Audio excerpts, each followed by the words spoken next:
Breaking news Parvathipuram Manyam జిల్లా సాలూరు మండలంలో కనిపించిన ఓ శవం పోలీసులకు సవాల్గా మారింది. చీపురు వలస గ్రామ సమీపంలో చెట్టుకు వేలాడుతున్న ఓ యువతి శవం పోలీసులను పరుగులు పెట్టించింది. దర్యాప్తు ప్రారంభించిన 48 గంటలు గడవక ముందే పోలీసులు కేసును ఛేదించారు. నిందితుడు రాంబాబును అరెస్ట్ చేశారు.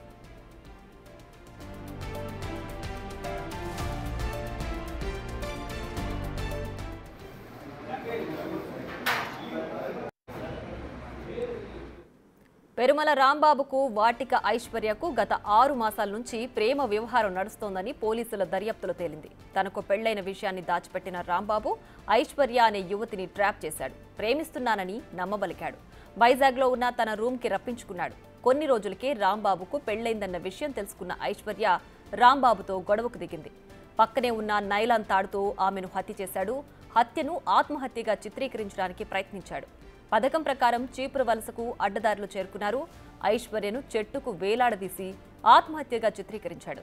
ఈ కేసును సవాల్గా తీసుకుని దర్యాప్తు మొదలుపెట్టారు పోలీసులు. హత్యగా భావించి పోలీసులు రంగంలోకి దిగి 48 గంటల్లో హత్యను ఛేదించారు.